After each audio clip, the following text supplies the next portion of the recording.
Hello everybody, welcome to Physicsaholic and I am Hitesh Jain sir, and today we are going to discuss DPP number 4 of chapter that is Newton's laws of motion. So let's just begin.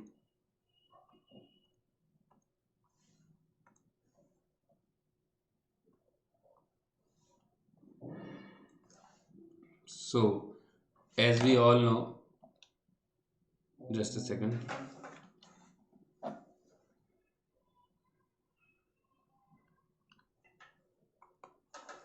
So as we all know, he is Mr. Pratik Jain sir, right? The leader of Physicsaholic team. And please subscribe to our YouTube channel. अगर आप यहाँ पर solutions देख रहे हैं तो बिल्कुल subscribe कर दीजिए, बेल आइकन दबा दीजिए, इंस्टाग्राम पे फॉलो कीजिए, टेलीग्राम चैनल सबका लिंक जो है वो दिया हुआ है डिस्क्रिप्शन में, सब में ज्वाइन हो जाइए, मज़ा आने वाला है। ठीक है, तो डीपीपी शुरू करते हैं।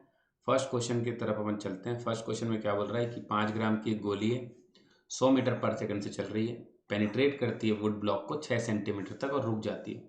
हमको एवरेज फोर्स के बारे में बताना है। तो ये गोली है, ये ब्लॉक है, ये आई, टकराई, रुक गई, कितना पेनिट्रेट करके 6 सेंटीमीटर, कोई दिक्कत नहीं है। तो हम लोग यहाँ पर ये मान लेंगे कि इसमें एक कांस्टेंट एक्सीलरेशन से ये रुक रहा है, ऐसा मान लेंगे, क्योंकि हमको एवरेज फोर्स पूछ रहा है। जब एवरेज फोर्स पूछ रहा है तो फोर्स एवरेज मतलब through out the force change हो रहा होगा, लेकिन हम फोर्स एवरेज बोल रहे हैं मतलब कांस्टेंट मान रहे हैं कुछ तो भी एवरेज, इसलिए एक्सीलरेशन को भी हमको कांस्टेंट मानना पड़ेगा।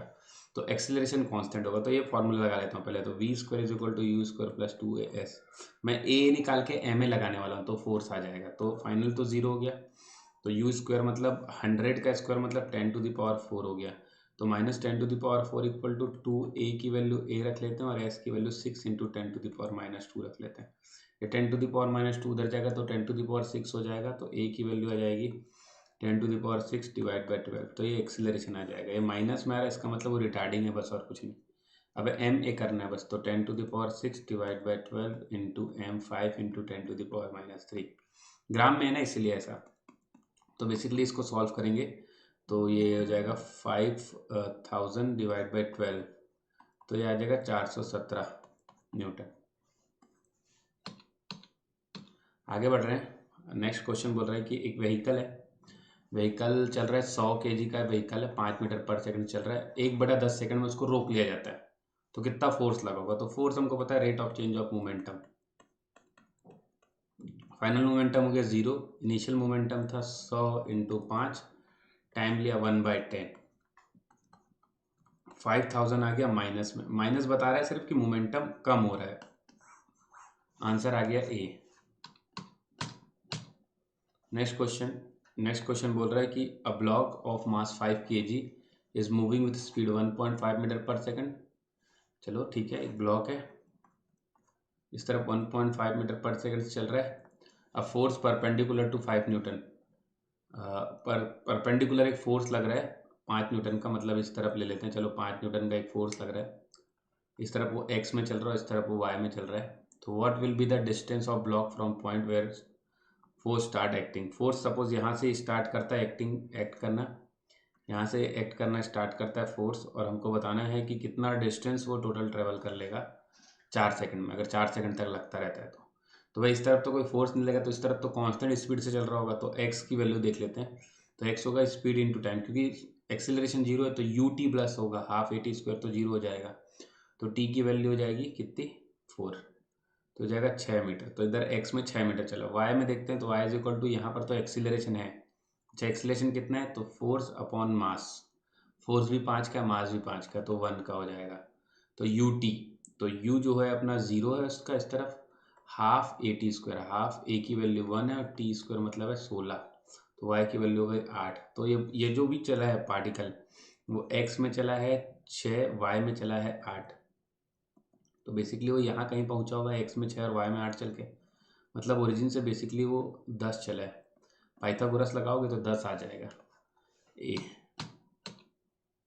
अगली बात करते हैं, यहाँ पर पुली ब्लॉक सिस्टम है, इस सिस्टम में ये जो चीज़ है, ये ये 20 नीचे लग रहा है, यहाँ पे भी ये 20 नीचे लग रहा है, और यहाँ पर ये 20 नीचे लग रहा है। तो अब हम लोग नेट फोर्स देखेंगे। नेट फोर्स इस तरफ 40, इस तरफ 20, तो नेट फोर्स हो गया 20 इक्वल टू 6A हो जाएगा, ताकि सबका मास मैं ऐड कर दूं तो A की वैल्यू 10/3 हो गया। हमने क्या किया, पूरे ABC को एक सिस्टम मान लिया, तो सिस्टम में इधर से 40 से खींच रहा है, कोई इधर 20 से खींच रहा है, तो नेट इधर बीच से खींचा है, तो सबके सब ऐसे एक्सीलरेट हो जाएंगे, ये ऐसे जाएगा और ये ऊपर जाएगा, सबका रस्सी सेम है इसलिए एक्सीलरेशन भी सेम हो गया। अब हम लोग को यहाँ पर टेंशन निकालना है, तो मैं C वाले ब्लॉक को अलग से बना देता हूँ, ऊपर टेंशन लिख देता हूँ, नीचे लिख देता हूँ 20 और इसका एक्सीलरेशन नीचे की तरफ 10/3। टेंशन की वैल्यू ही निकालनी शायद, हाँ, तो T माइनस 20, सॉरी उल्टा लिख दिया, 20 माइनस T करना चाहिए इसको, राइट। तो ऐसे लिख देंगे 20 minus T equal to M की वैल्यू 2 है, A की वैल्यू 10/3 हो जाएगा 20/3, तो T की वैल्यू आ जाएगी 20 माइनस 20/3 मतलब 40/3 मतलब 13 न्यूटन के आसपास, तो ऑप्शन बी करेक्ट हो जाएगा। नेक्स्ट क्वेश्चन की तरफ चलते हैं। यहाँ पर भी अगर हम सिस्टम मान करके सवाल को बनाएंगे तो बहुत अच्छा होगा। यहाँ पर T1 टेंशन है, यहाँ पर भी T1 टेंशन है, यहाँ T2 है, यहाँ T2 है, तो T1 T2 की वैल्यू यहाँ पे पूछ रहा है और एक्सीलरेशन पूछ रहा है, तो मैं पूरे को सिस्टम मान लूँगा। अब सिस्टम पे यहाँ से एक्सटर्नल फोर्स 60 का लगा रही धरती माता, यहाँ पे 10 का लगा रही, यहाँ पर 30 का लगा रही, लेकिन ये प्लेटफॉर्म भी एक्सटर्नल है तो वो भी नॉर्मल लगा दे रहा है, तो नॉर्मल और 30 आपस में एक दूसरे को कैंसिल कर ले रहे हैं, तो एक्सटर्नल फोर्स इधर 60 का लग रहा है, इधर 10 का, मतलब नेट एक्सटर्नल फोर्स 50 का लग रहा है जो उसको नीचे की तरफ खींचा है, तो 50 इक्वल टू M A करना पड़ेगा। M में टोटल मास लेना पड़ेगा, क्योंकि सबके सब ये इधर A से आ रहा है, तो ये इधर A से जा रहा है, तो ये इधर A से ऊपर जा रहा है, तो टोटल मास हो जाएगा 6 3 9 1 10 और ये हो जाएगा A की वैल्यू आ जाएगी 5 मीटर पर सेकंड स्क्वायर, तो पूरा सिस्टम 5 से चल रहा है, तो 5 मतलब ये भी हो सकता है, ये भी हो सकता है, ये दोनों नहीं हो सकते। अभी A आ गया 5, अब अपने को इसका FBD बनाना है, तो इसका FBD बनाओ तो नीचे लग रहा है 60, ऊपर लग रहा है टेंशन T, ऊपर लग रहा है T1 और नीचे लग रहा है 60, और एक्सीलरेशन जो है ये है 5 meter per second square, 5 meter per second square, तो 60 minus T1 equal to 6 into A की वैल्यू है 5, तो T1 की वैल्यू यहाँ से निकालोगे तो 30 न्यूटन आ जाएगी। ठीक है, बस मैंने इस ब्लॉक का इक्वेशन लिख दिया इस वाले का FBD बना के, राइट। तो अच्छा ये तो फिर 30 आ गया, तो फिर A ऑप्शन करेक्ट हो जाएगा, B में तो 15 दिया हुआ है ना। चलो अगले क्वेश्चन की तरफ चलते हैं। इस क्वेश्चन में क्या बोल रहा है कि हमारे पास इस तरह का सेटअप है जैसा दिखाया गया, ये 1 kg का है छोटा वाला और बड़ा वाला 2 kg का, ऐसे लटक रहा है, और यहाँ पर एक फोर्स दिया हुआ है 20 न्यूटन का, ये फोर्स भी लग रहा है। हमसे पूछ रहा है एक्सीलरेशन बताइए, दोनों ब्लॉक का तो सेम ही होगा क्योंकि सेम रस्सी से जुड़े हुए हैं, तो भाई ऐसा कुछ होगा कि ये वाला नीचे आ रहा होगा और ये वाला ऊपर जा रहा होगा। ऐसे कैसे पता मेरे को, तो देखो इधर टोटल 20 न्यूटन इधर लग रहा है और 10 न्यूटन का इसका खुद का भार भी है ना, तो 10 ही हो जाएगा, और इस तरफ सिर्फ 20 होगा, तो नेट फोर्स बच गया 10। देखो समझो, इस तरफ वाले को टोटल 30 से खींचा जा रहा है, इस तरफ वाले को 20 से, तो टोटल बच गया 10, इसलिए ये नीचे आएगा और ये ऊपर जाएगा, इक्वल टू 3A, तो A की वैल्यू आ जाएगी 10/3, तो ऑप्शन ए एकदम चमाचम झमाझम टकाटक हो जाएगा। आगे बढ़ते हैं। इस क्वेश्चन में देखिए एक जो ऑप्शन है ना, उस ऑप्शन को आप ऐसे लिख लीजिए 2G/9 लिख दीजिए। थोड़ा सा यहाँ पर हम लोग करेक्शन करेंगे, suppose this is 2G/9 right, और 2G/9 सॉरी हम बी ऑप्शन को 2G/9 लिख लेते हैं।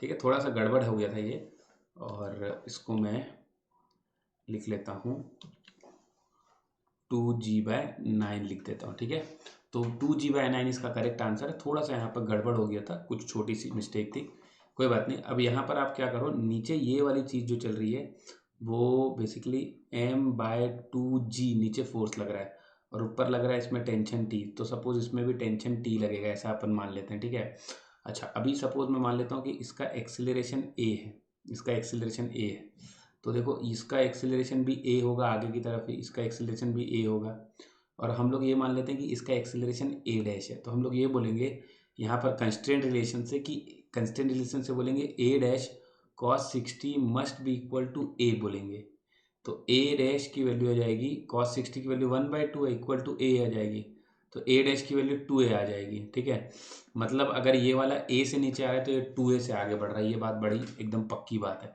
ये A से नीचे आएगा तो 2A से आगे बढ़ेगा। तो बेसिकली अब मैं दोनों में फोर्स इक्वेशन लिखता हूँ, तो इसमें लिखूंगा तो M/2G minus T equal to M/2A, ये इक्वेशन 1 हो जाएगा अपना। और नेक्स्ट इक्वेशन यहाँ पर देखो T इसको आगे बढ़ा रहा है क्या, नहीं, T cos 60 इसको इस तरफ ले जा रहा होगा ना, तो हम लोग लिखेंगे T cos 60 मतलब T/2 इक्वल टू MA, और इसका A है, इसका A है A डैश की वैल्यू 2A, तो M इंटू 2A लिखेंगे, तो यहाँ से समझ में आ रहा है कि टी की वैल्यू 4m है। अब इस टी की वैल्यू अगर मैं यहाँ पे रख दूँ ना तो कहानी का हो जानी है समाप्त।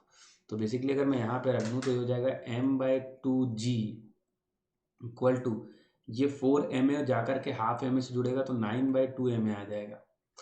4m ए प्लस हाफ m ए मतलब 4.5 मतलब 9/2।